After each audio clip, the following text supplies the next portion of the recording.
My name is Clara, I'm 41 years old, and I discovered my husband of 14 years was having an affair with my own sister.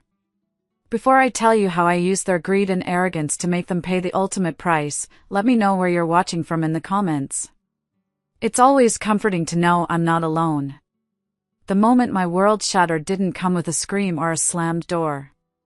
It arrived silently, delivered in a sterile email on a Tuesday night. I was sitting at my desk in the quiet of our home, the house that was supposed to be our sanctuary. The only light came from the monitor, painting my face in a cold, artificial glow. The email was from a private investigator, a name I'd found after a week of nauseating uncertainty. The subject line was just my case number. Clinical. Devoid of emotion. It felt like a coroner's report waiting to be opened. My hand trembled as I moved the mouse. I clicked, and a folder of images bloomed on the screen. My breath hitched in my chest. There they were. My husband, John, the man I had built a life with, and my sister, Chloe, the girl I had grown up with, my only sibling. The first photo was a punch to the gut. They were in a dimly lit parking garage, leaning against his car. His arms were wrapped tightly around her waist, and he was kissing her. It wasn't a friendly peck, not a familial kiss. It was deep, hungry, the kind of kiss filled with secrets and stolen moments. The kind I hadn't received from him in years. My mind reeled. I could almost feel the cold concrete of the garage, smell the faint scent of gasoline and cheap perfume.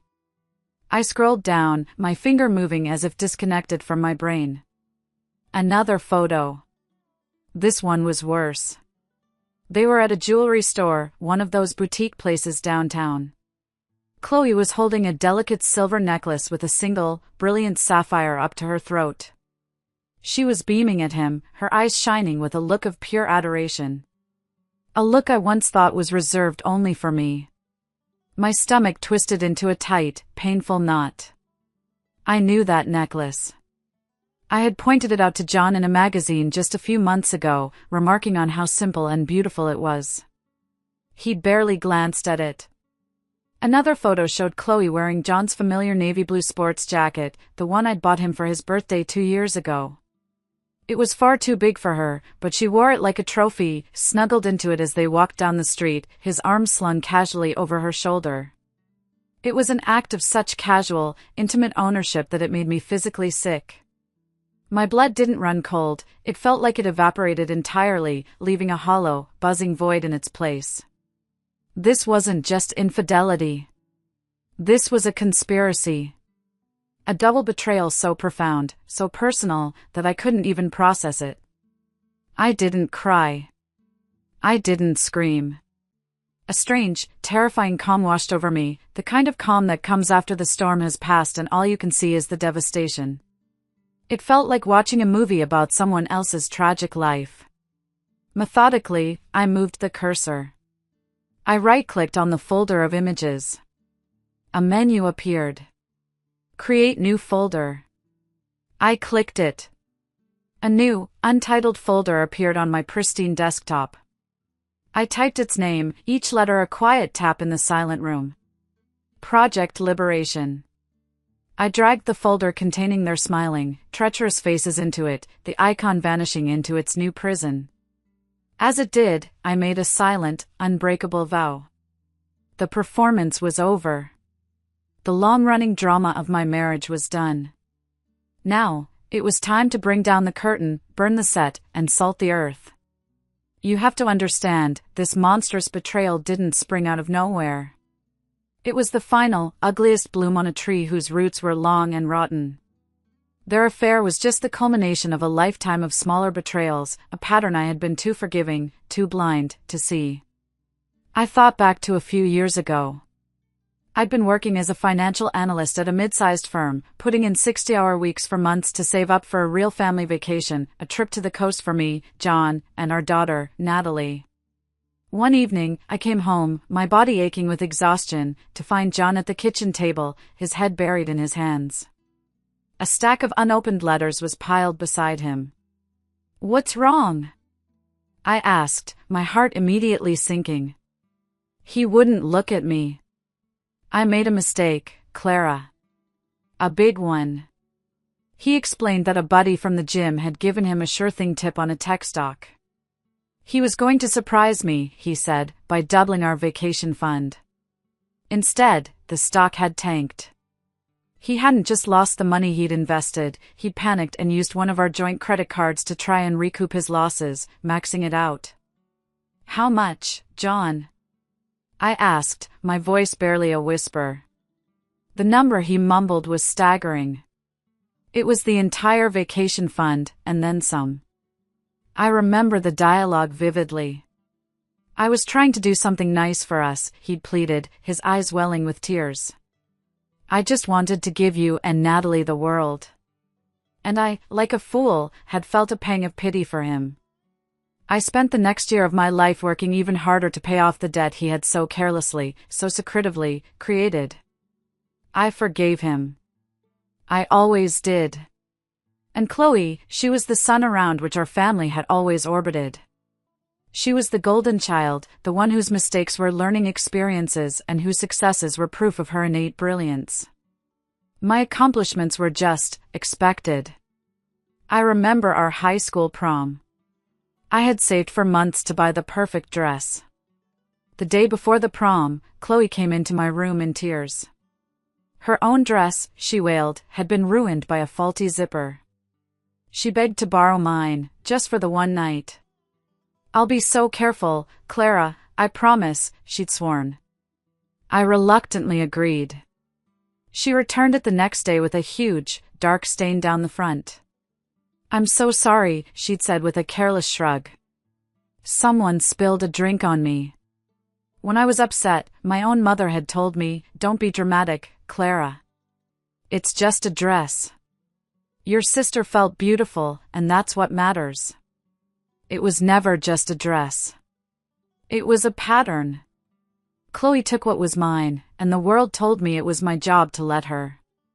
The final piece of the puzzle, the one that turned my cold resolve into a burning mandate for action, was delivered by my angel, my daughter Natalie. She was in 8th grade, a quiet, observant soul with a fierce sense of justice. She found me in the kitchen one night as I was staring blankly at a pot of water, waiting for it to boil. Mom, she said, her voice small. She was twisting the hem of her t-shirt, a nervous habit. Can I ask you something? Of course, sweetie. Anything. I saw Dad and Aunt Chloe at that fancy Italian place downtown today. The one with the string lights on the patio. I froze, my hand still holding a wooden spoon. That was the restaurant I'd been wanting to go to for our anniversary. John had said it was too expensive. Natalie took a deep breath. He told me yesterday, he said we couldn't afford the $100 fee for my 8th grade field trip to the Science Museum. Her voice cracked on the last word, and a single tear rolled down her cheek. Why can he afford to take Aunt Chloe there, but not to send me on my trip? A punch to the gut. That's the only way to describe it. It was no longer just about the lies, the affair, the stolen necklace. It was the tangible, heartbreaking reality of his choices. He was actively, consciously, denying our daughter a simple childhood experience, a memory she would have cherished, so he could continue to fund his sordid, pathetic romance with my sister. He wasn't just betraying me. He was stealing from his own child's future. That night, after Natalie was asleep, I sat in the dark living room. The silence was deafening. I thought of my father's words from so many years ago, on those back porch steps. You can't control what other people do. You can only control how you react. Always think 3 moves ahead. For the first time, I wasn't just thinking about damage control or escape. I was thinking about checkmate. My first move was to find a lawyer. Not just any lawyer. I didn't want a soft-spoken mediator who would urge us to find common ground. There was no common ground left. I wanted a warrior. I found her after 3 days of intensive research. Her name was Ms. Eleanor Albright, and her online reviews described her as a velvet-gloved hammer. Her office was on the 30th floor of a downtown skyscraper, with a view that could make kings feel small. I sat in a sleek leather chair across from her large oak desk and laid out my story. I didn't cry or raise my voice. I presented the facts with the same detached precision I used for my financial reports at work. I detailed the timeline, the financial discrepancies I'd long suspected, and finally, I slid the PI's report across the desk. Ms. Albright, a sharp woman in her 50s with penetrating eyes, listened without a single interruption. She reviewed the photos, her expression unreadable.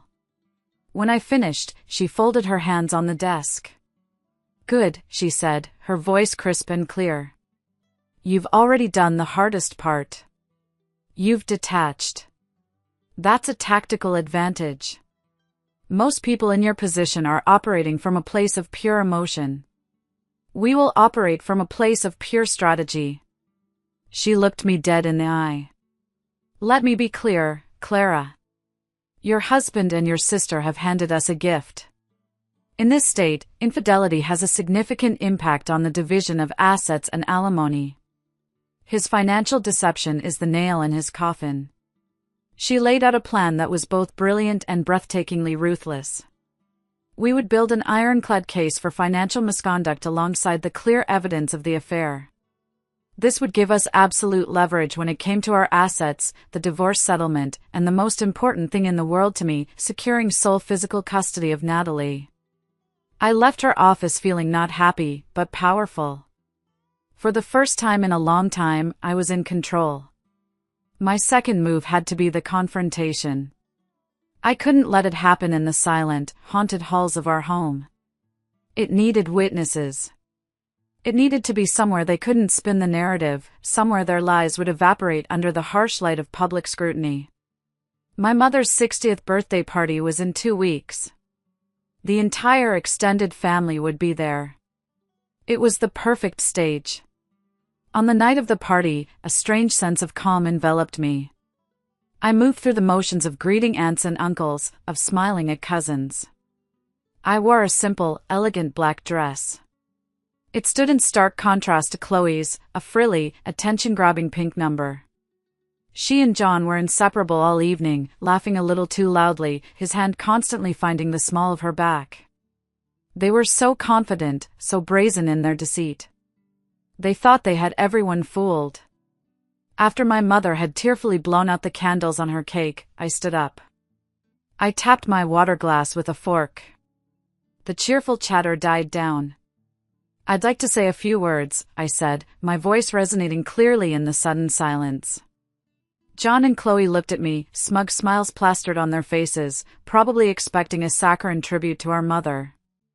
"I've sent an email to everyone in this room," I announced, holding up my phone. The subject line is the truth. "I think it's something you all deserve to see." A confused murmur rippled through the room as phones began to buzz and light up. I didn't look at anyone else. I kept my eyes fixed on John. I watched his smug smile falter as he unlocked his phone. I watched his face cycle through confusion, then dawning horror, then a dark, ugly flush of rage. Beside him, Chloe let out a tiny, strangled gasp, her hand flying to her mouth. Her eyes, wide with panic, darted around the room, searching for an escape route where there was none. On screens all around them, the photos from the PI's report were on full display, a digital slideshow of their lies. My mother stared at Chloe, her face a mask of disbelief and profound hurt. "Chloe, no," she whispered. My father, who had been quiet all night, simply stared at John, his expression turning to stone. "What the hell is this, Clara?" John finally exploded, shoving his chair back as he shot to his feet. "Are you out of your mind? You're ruining Mom's birthday. You're trying to ruin this family." Chloe, on cue, burst into loud, theatrical sobs. "She's always been jealous of me," she cried, pointing a trembling finger at me. "She's twisting things. She's making it all up." I didn't raise my voice. I looked directly at John, my gaze as cold and hard as steel. "The only person who ruined this family is you, John. And you, I said, my voice dropping as I turned my icy stare on my weeping sister, are no longer a part of it. I placed my napkin on the table, turned, and walked toward the front door without a single glance back. My lawyer will be in touch with you, John. I left them there, standing in the rubble of the lives they had so casually destroyed. The crushing silence that filled the room behind me was more satisfying than any screaming match could ever have been. The divorce was not a clean break. It was a war. John, realizing the mountain of evidence against him, dug in his heels. His strategy, guided by a cheap, aggressive lawyer, was to bleed me dry. He claimed he was virtually bankrupt, that his salary had been cut, that he couldn't possibly afford the alimony or child support payments Ms. Albright was demanding. He was trying to starve me into submission. He underestimated me. This was move number 3. This was where my quiet, meticulous nature, the trait they had always mocked as boring, became my superpower. While he was posturing, I was working. For years, I had managed our household finances. I knew his habits, his passwords, his secrets. I spent my nights, after Natalie was asleep, not crying into a pillow, but hunched over my laptop at my parents' kitchen table. I became a forensic accountant of my own life. I pulled years of bank statements, tax returns, and credit card bills. I created spreadsheets, cross-referencing dates and amounts. I found it all. The secret credit card he'd opened in his name a year ago, the one he'd used to pay for their illicit weekend getaways. The frequent cash withdrawals from ATMs near Chloe's apartment, always just under the amount that would trigger a bank notification. I even found the digital receipt for the sapphire necklace, time-stamped the day after he'd told me we couldn't afford to fix the leak in our roof.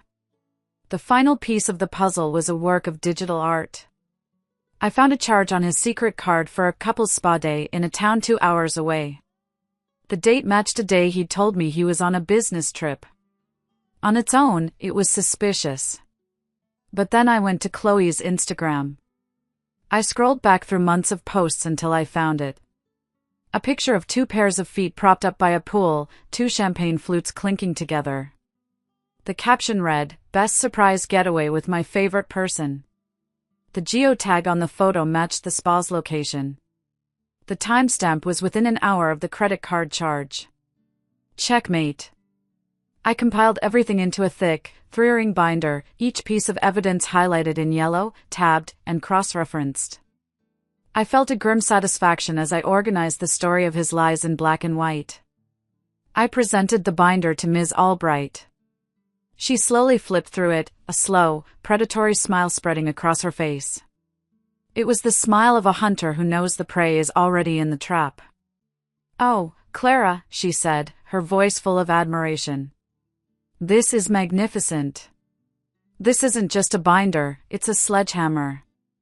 In our final mediation session, John and his lawyer sat across the polished table, looking smug. They had presented their case, full of doctored pay stubs and tales of financial woe. Ms. Albright let them finish their performance. Then, she took my binder and placed it on the table with a heavy, definitive thud that echoed in the silent room. "Mr. Miller," she said to John's stunned lawyer, "perhaps your client would like to explain these expenses, which total over $50,000 in the last 12 months alone, all incurred while he was claiming financial hardship to my client and, more disturbingly, to his own daughter." She opened the binder. "Let's start with the weekend of May 14th, she began, her voice like ice. One by one, she laid out every lie, every lavish dinner, every secret trip, backing each claim with an undeniable paper trail. The color drained from John's face until it was the color of ash. His lawyer, who had started the meeting so full of bluster, was speechless. He just kept staring from the binder to his client's guilty face. There was no argument. There was no defense. He was caught in a web of his own making, a web I had simply illuminated. To avoid the humiliation and legal peril of having this all exposed in open court, he was forced to agree to every single one of our terms. The house would be sold, with me receiving 70% of the equity. He would pay a significant, non-negotiable amount in alimony and child support. And I was granted sole physical custody of Natalie, with him getting only supervised visitation. The day the judge's gavel fell, it felt like I could finally breathe again. For 6 months, there was a blessed, beautiful peace. Natalie and I settled into our new apartment. It was smaller than our old house, but it was filled with light and laughter. It was our fortress, a place free of secrets and lies. She was thriving in her new school, making friends, and the light had returned to her eyes. I poured myself into my work. My boss had given me the lead on a major project, and I was excelling. I felt my own confidence, which had been eroded over years of being minimized, begin to return. The ghosts of John and Chloe had finally started to fade into the background noise of a life I was leaving behind. Then, one Saturday afternoon, my phone rang. The caller ID showed it was my mother. I answered with a smile, but her voice was high and tight with panic. "Clara, you need to get over here. Right now. It's John. He's here with his mother, and they're causing a scene." My heart plummeted. A cold dread washed over me. "I'm on my way," I said, grabbing my keys. I raced over to my parents' house. I walked in to find a tableau of tension. My mother was standing by the fireplace, wringing her hands. And there, in the center of the living room, were John and his mother.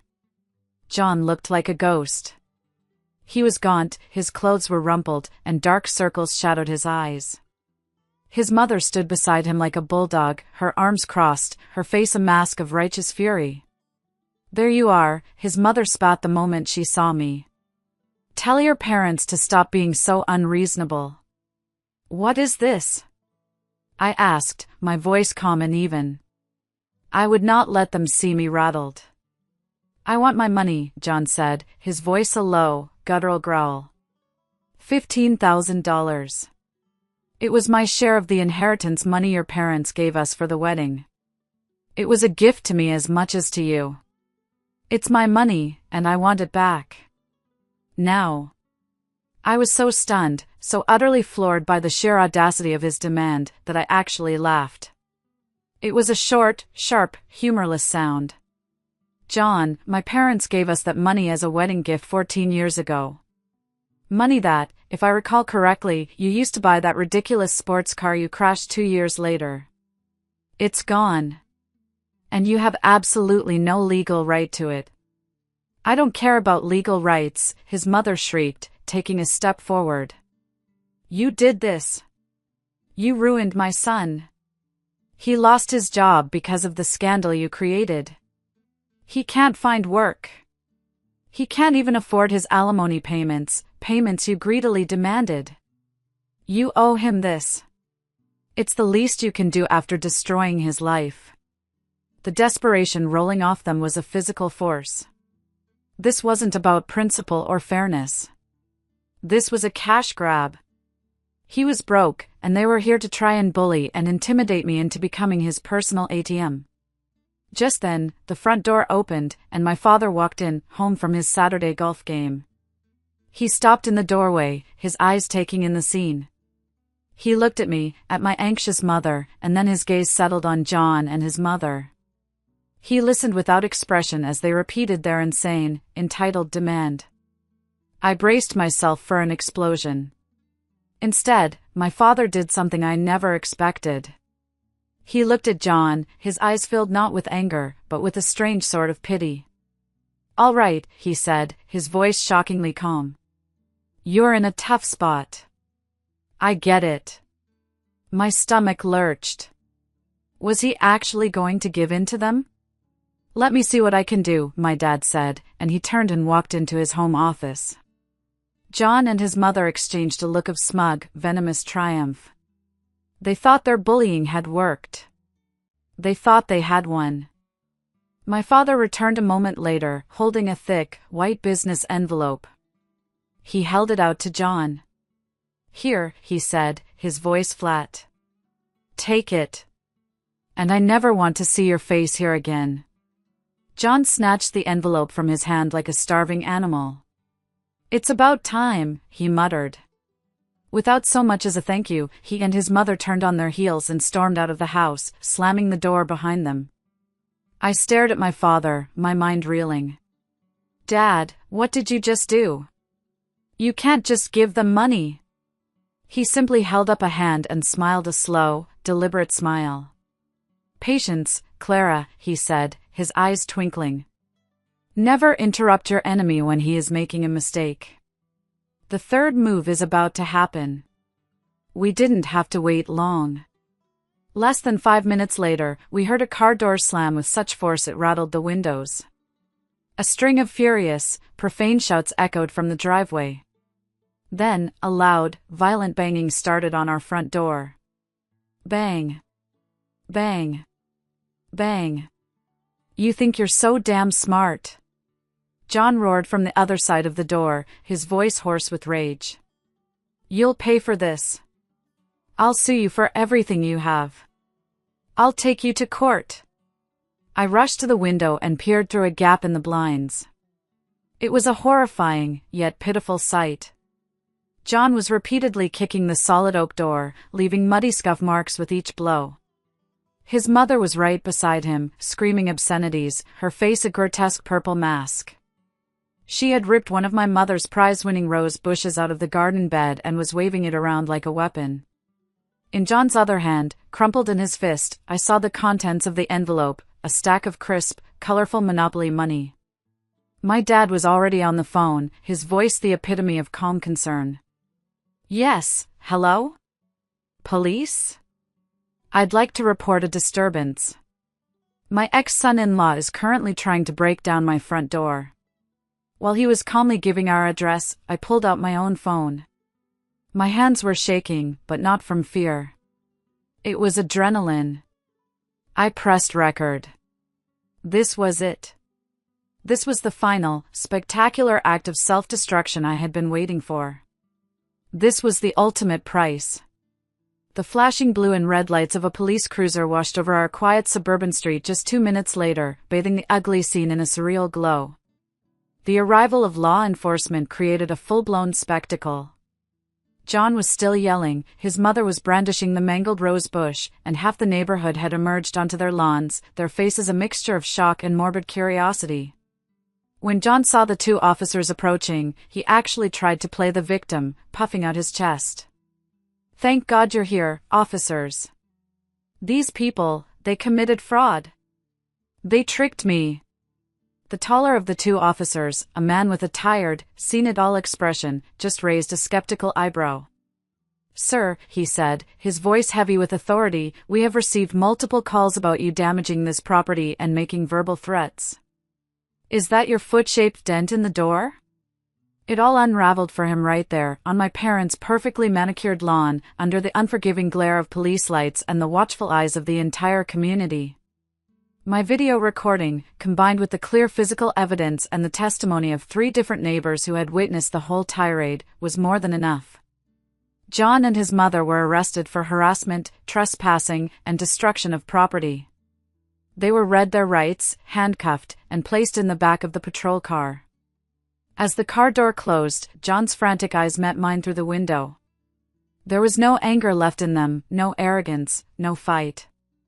Only a hollow, pathetic emptiness. He knew, in that moment, that he had lost everything. And he had no one to blame but himself. The aftermath was as swift as it was brutal.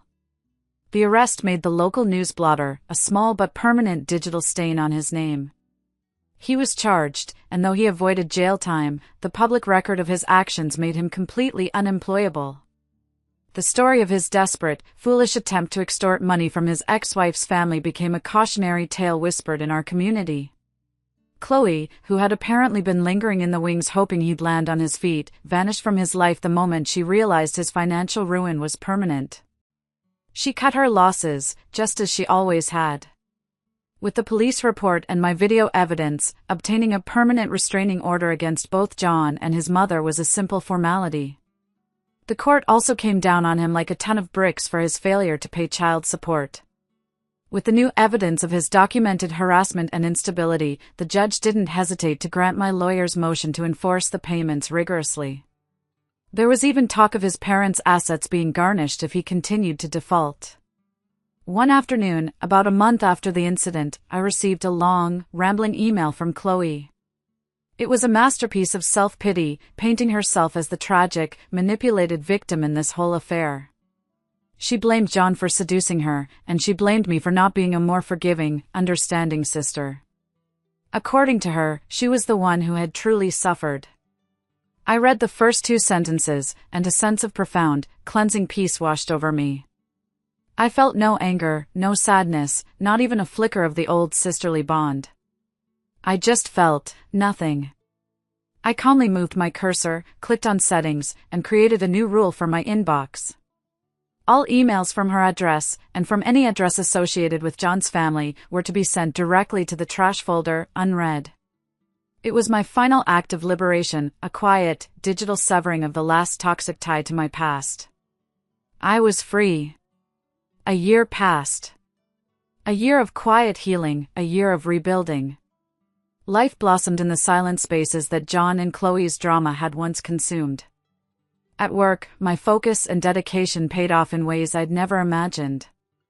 After I successfully managed a high-stakes project, saving our firm from a potentially disastrous financial error, my boss called me into his office. He didn't just give me a promotion, he created a new senior management position for me, complete with a salary that would not only provide for me and Natalie but would allow us to thrive. "You've more than earned this, Clara," he said, shaking my hand. "Your resilience and clear-headedness under pressure are an invaluable asset." My relationship with Natalie deepened into a beautiful partnership. We were a team. We filled our little apartment with laughter, with the smell of home-baked cookies, with music played a little too loud. One day, we were at the farmer's market and saw a vendor selling orchids. We picked one out, not one in full bloom, but a simple stalk with a few healthy green leaves and the promise of a flower to come. We placed it on our sunniest windowsill, a living symbol of our new beginning. I found a new purpose, too, one born from the ashes of my old life. I started an anonymous financial advice blog for women navigating the treacherous waters of divorce and financial recovery. I called it the Liberation Ledger. I shared practical tips, legal strategies I'd learned from Ms. Albright, and stories of empowerment. I never used my real name, but I poured my real experiences, my pain, and my triumphs into every single post. The response was overwhelming. Women from all over the country, from all walks of life, wrote to me. They told me my words had given them the courage to leave abusive relationships, the knowledge to fight for a fair settlement, the hope to start over. This evening, as the sun sets, casting long, golden shadows across my living room, I'm sitting by my window with a cup of tea. I'm reading a new comment on my blog. It's from a woman in Ohio. "I just wanted to say thank you," she wrote. "I've been in a financially abusive marriage for 15 years, feeling trapped. After reading your post about forensic accounting your own life, I spent the whole weekend digging up documents. I found everything. Because of you, I hired a lawyer today. For the first time in a decade, I feel hope." A slow, genuine smile spreads across my face as I read her words. I look over at the orchid on the windowsill. After a year of patient watering, of care and sunlight, it has finally bloomed. A single, perfect, vibrant magenta flower, standing tall and beautiful in the evening light. It's a reflection of my own life, a reminder that sometimes, the most beautiful, resilient things can grow from the deepest, most painful cracks. Thank you all so much for listening to my story today. It means the world to me to be able to share it and connect with all of you. My question for you is this: have you ever had a moment in your life where you had to find a strength you didn't even know you possessed? Let me know your story in the comments below. And if my story resonated with you, please give this video a like and subscribe for more. Remember, you are stronger than you think, and you are not alone.